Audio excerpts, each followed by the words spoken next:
Requirements analysis and specification. The organization today is introduction about analysis. What is specification in requirement analysis and specification? Then something about SRS document we'll see. Decision table, decision tree, and then summarize. So many projects fail. Why? Because they start implementing the system without even determining whether they are building what the customer really wants. What is customer requirement? If you start building it without exactly knowing it, project will fail. So it is important to learn the requirement analysis and specification techniques thoroughly.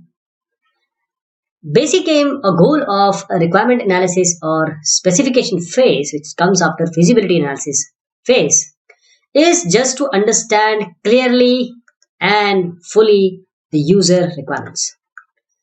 If there are any inconsistency, anomalies, redundancy, problems, then you need to remove them from the requirements. Finally, you have SRS document. So document requirements such as SRS document should be prepared. So requirement analysis and specification, it has two distinct activities. First is your requirements gathering and analysis. The other one is specification. That is, we call it as requirement analysis and then specification. The person who does this, means who undertakes requirement analysis and specification, he is known as systems analyst. He is responsible for collecting data which is related to the product, the software product which you are going to make. And then he needs to analyze the collected data. Means understanding exactly what needs to be done. Then write SRS, that means software requirement specification document. What is going to be the deliverable or output of this phase? SRS document, of course. And then this SRS document is to be reviewed by the end user or the customer. Okay. This SRS document, it is to be reviewed, which has SRS document forms, which forms the basis of all further development activities. So this is the basic building block. What about requirement analysis? It consists of two main activities. First is gathering or collecting the requirement and then analyzing these gathered requirements. So analysts gather requirement. There are various means by which analysts may gather these requirements. First is, a very keen observation of existing system, then studying the procedures, the existing procedures which are there, and then having discussion with customer and end users, then analyzing what exactly needs to be done. So if the project is to automate some existing procedures which are known by these analysts now, for example, automating existing manual accounting activities, or say the task of system analysis, is quite easy now, just to automate. But in this case, analysts should immediately obtain the input and output formats and what are the actual or accurate details of operational procedures which are going on in the end user, say, organization.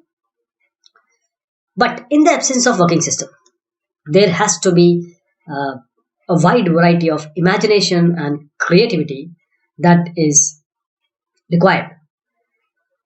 Then again, interacting with customer is always a good idea. It requires a lot of experience. What are the good attributes, qualities you would suggest in a system analyst? Good interaction skills, of course, then imagination and creativity, and then experience. Then what about analysis of gathered requirements?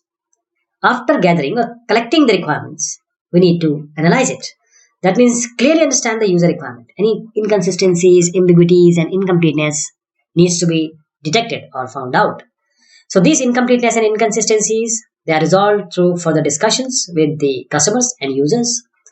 What do we mean when we say the requirement is inconsistent? Maybe some part of the requirement contradicts with some other part. There is some sort of contradiction. For example, one customer say turn off heater and open water shower when the temperature goes beyond 100 degrees centigrade, while the other customer have an idea that off heater and turn on cooler when the temperature is again beyond 100 degrees centigrade. So this is an idea of sheer contradiction. What about incomplete requirement? Some requirements, they are omitted, they are forgotten, maybe due to intuitiveness or oversightedness. For example, the analyst has not recorded when the temperature falls below 90 degrees, the heater should be turned on and water shower turned off. So, requirement analysis involves finding or achieving a clear, in-depth understanding of the product which you are going to develop, and then removal of all ambiguities and inconsistencies from the what we call as the initial perception, customer's perception of the problem. But it is quite difficult to obtain, right? A clear, in-depth understanding of the problem, especially when no working model is available to you for the problem because you are a software guy. So experienced analysts take considerable time. They have experience. They take some time to understand the exact requirement the customer has in his mind, not in analyst mind, but what exactly customer would want. So experienced system analysts know, because he's experienced, often as a result of painful experience, that without a clear understanding of the problem, you cannot develop a system which is acceptable or termed as satisfactory to the end user. So several things about project should be crystal clearly understood by the analyst. What the problem is, why is it the problem or important to solve the problem, and what are the possible solutions to the problem. Then the complexities that may arise while you attempt to solve the problems. But there are some anomalies and inconsistencies or ambiguities. They are very subtle, means escape even most experienced eyes. If you have a formal model, if you create a formal model, many of these subtle anomalies and inconsistency get detected. Subtle means those which are ought to. But after collecting all these data regarding the system which you are going to develop, remove all the inconsistencies and anomalies from the requirements, and then systematically organize requirements into SRS document, Software Requirement Specification document. So the main aim of this SRS or Software Requirement Specification is systematically organize the requirements that you have evolved during requirement analysis and then document them properly. So SRS document is useful in various contexts, means it is the most important document to start with. First you have statement of user needs, then you have a contract document, then you have a reference document, and finally the definition of or for the implementation. What is a contract document in SRS? Requirement document is a reference document. So SRS document is a contract between you, means the development team, and the customer. Once this document is approved, signed by the customer, any subsequent controversies, because controversies may arise, they are settled by referring simply to the SRS document. So once the customer agrees or he is satisfied with this SRS document, now the development team may initiate or may start to produce or to develop the product according to SRS document, the requirements which are being recorded there. Then the final product will be acceptable to the customer if and only if, as long as it satisfies all the requirements recorded in the SRS document. So the SRS document is known as black box specification. The system is considered as a black box where you are not aware of internal details right now. Only you have visibility to the external, that means these input data and output data, input and output behavior, which is documented. So SRS document concentrates on what needs to be done, and which carefully avoids the solution how to do, because this is going to come in the design aspects. SRS document serves as a contract between development team and customer and should be very carefully written. The requirement at this stage written using end user terminology, because he should understand. You want him to sign, so it has to be in his language. But if necessary, you can have a formal requirement specification that may be developed later. What is the property of a good SRS document now? First, it should be concise. At the same time, it should not be ambiguous. So neither concise or say neither ambiguous but concise. So it should specify what the system must do, but not really how to do it. Easy to change. That means if it is well structured, it can be changed.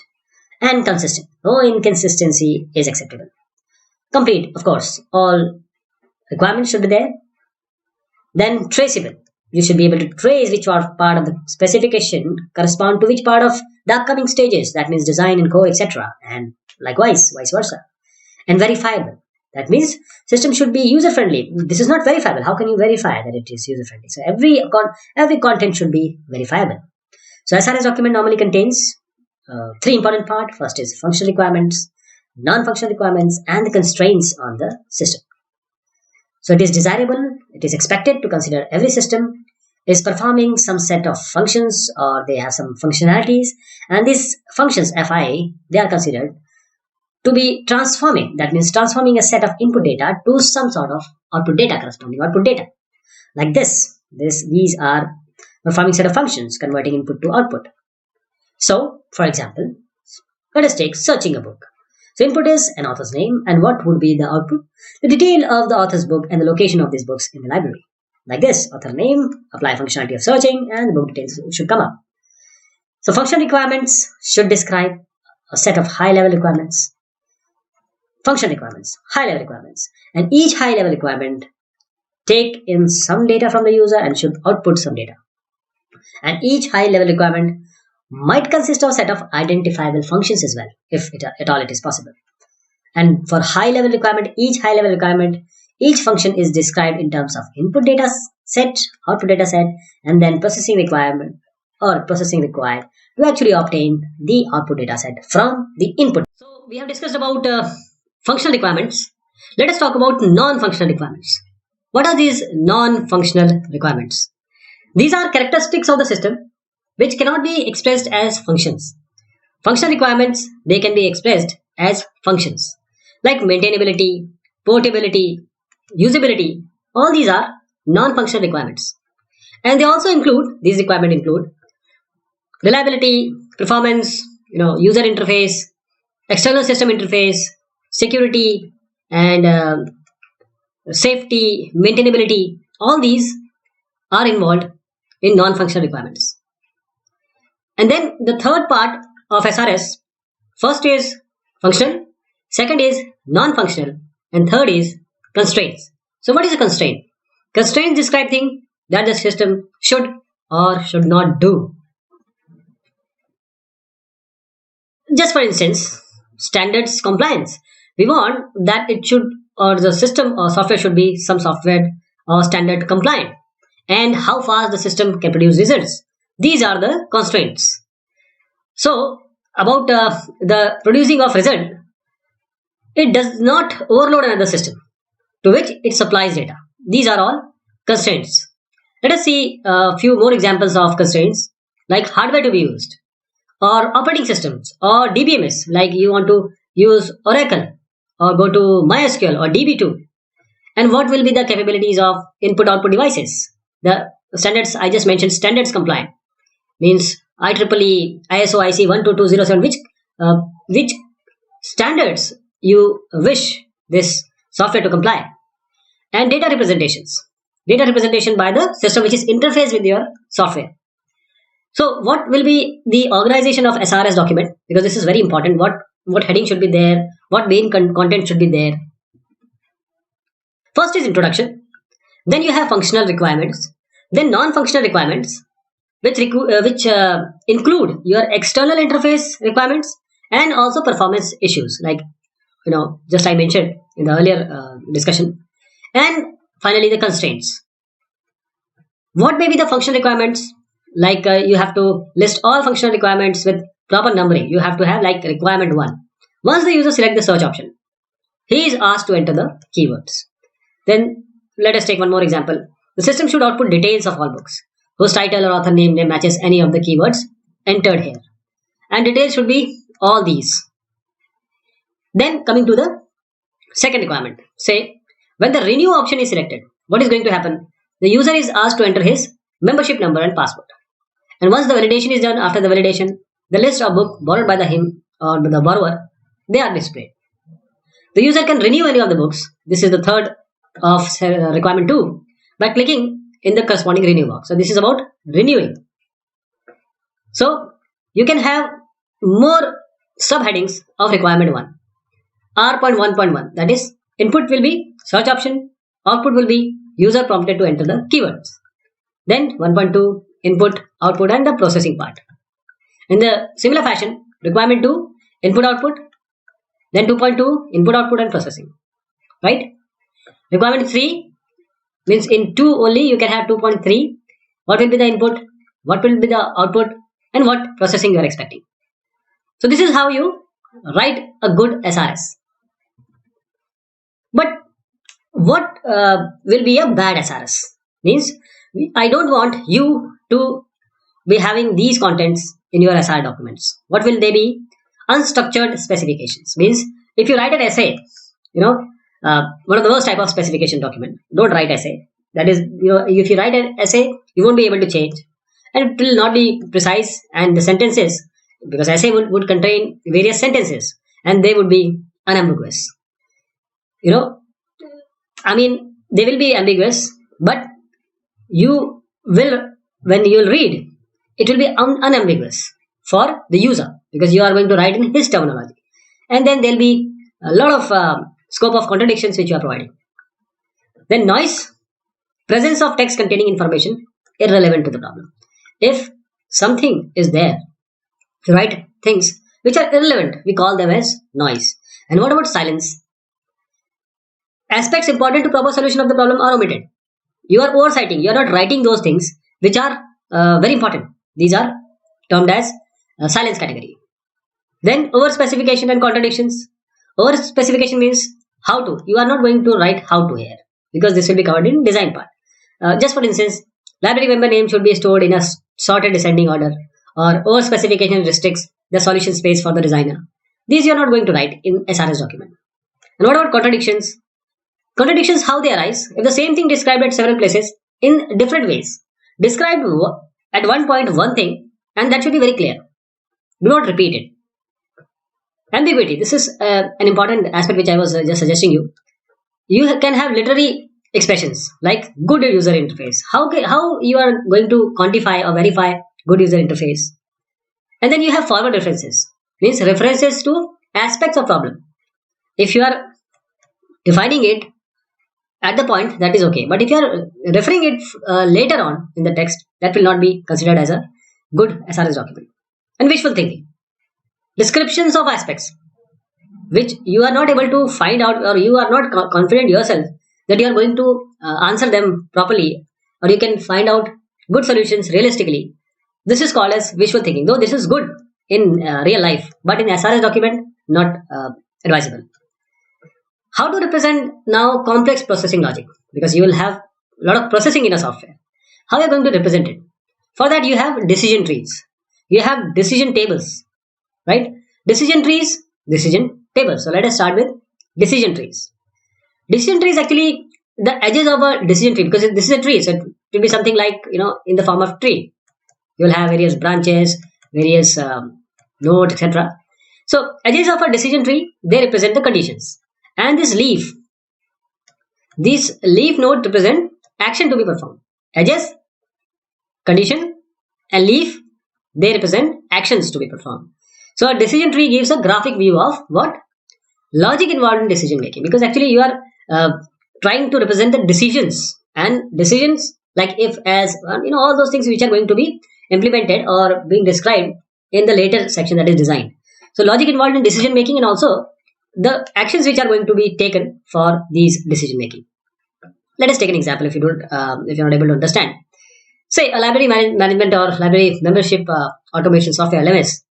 They should support these three functions. First, new member, renewal, and cancel memberships. So when the new member option is selected, what software is going to do? The software asks details about the member, like the name, address, and phone number. If proper information is entered, what is going to happen? The membership record for the member is created if information is correct. A bill is again printed for the annual membership charge, plus say the security deposit which will be payable. If renewal option is chosen, then LMS asks the member's name and his membership number and checks for its validity. But if the name is valid, fine. The membership expiry date is updated and the annual membership bill is again printed. Then if it is not valid, then you will have a error. You will be displayed an error. What about cancelling relationship or with the library or cancelling the membership? The cancel membership option, if it is selected and the name of the valid member is entered, the membership is going to be cancelled. Check for the balance amount due to the member is printed and the membership record is deleted. So what I just suggested in the form of text, these can be represented in the form of a tree like user input. There can be a new member, renewal, cancellation or invalid option. So if new member, get details, create record, print bills. So whatever I told you in the form of text, this can be represented in the form of decision tree, and this is quite easy to understand. What about renewal? Get details, update records and print bills. For cancelling or some other option, get details, print, check and then delete the record. Invalid option, just print an error message. So I hope you got the idea of decision tree. Then we have decision table. What it is going to specify, which variables are to be tested, what actions are to be taken if the conditions are true, and the order in which decision making is to be performed. So a decision table shows, because this is a table, so it will be in the form of rows and columns. So it will be showing us the processing logic and then the corresponding actions. The upper rows of the table means this is a table, this is the upper row. This row is going to specify the variables or condition to be evaluated. And this lower rows, the actions to be taken when the corresponding conditions are being satisfied. And as I said, column of the table is called a rule. These are the columns. And the rule implies, what do we mean when we say rule? If the condition is true, execute the corresponding action. Otherwise, no. So this is an example which we just took in the text form, then we represented in this decision tree form. Now conditions are like this, valid sections. These are the conditions, these are the actions. Conditions and actions. So valid selection, what will be the output, and display error message, ask member's name. So for valid action selection, if it is no, what this is going to do, what action should be taken. If it is yes, what action to be taken. So these all has to be written here, right? So what will be the comparison? Whether you will be interested in trees or you will be going for tables. Both these tables and tree, they can represent complex program logic. Decision tree, they are easier to read and understand when the conditions are quite small. But decision tables help to look at every possible combination in the row and column form, all conditions. Then we come to formal specification. A formal specification technique, it is actually a mathematical method. To do what? To accurately specify a system and then to verify the implementation which satisfies this specification and also proves properties of the specification. So what are the advantages of this formal specification? First is, we have well-defined semantics, so there will be no ambiguity at all. Then automated tools are there which can easily check properties of the specification. And also executable specification will be there. But there are disadvantages of this formal specification technique. Because you have complex logic here, it is difficult to learn and use because it will already be in well-defined semantics form. So you have to be very cautious and aware of these semantics. And apart from being difficult to learn and use, for handling complex system, this is not advisable. And these mathematical techniques which I just mentioned, what they are going to include, they will have logic-based theory, set theory, some algebraic specifications, or you can have even finite state machines you might have heard and learned in your automata classes. Then you can have semi-formal specification. This will have structured specification languages. Like you have SADT, which means structured analysis and design technique. Then you can have PSL and PSA, that is problem statement language, and PSA means problem statement analyzer. So PSL this is a semi-formal specification language, right? And this PSA, this can analyze the specifications expressed in this PSL. This is how they are related. And what about executable specification language? If specification is expressed in your formal language, then it becomes possible to execute the specification to provide a system prototype. That is why this executable specification language is important. But these executable specifications, they are slow and they are considered to be inefficient also. And this executable specification, they only test these functional requirements. If non-functional requirements are important for some product, then what? The utility of this executable specification language or ESL is quite limited. Then what are these 4GLs? Fourth generation language. These are simply examples of our executable specification languages. And these 4GLs are quite successful because there are a lot of commonality across these data processing applications. So these 4GLs, they are actually dependent, or they rely on software reuse, where some common abstractions could be identified and they can easily be parameterized. What about rewriting 4GL programs in higher level languages like C, C++, Java? It results up to 50% lower memory requirement, and also the program would run 10 times faster.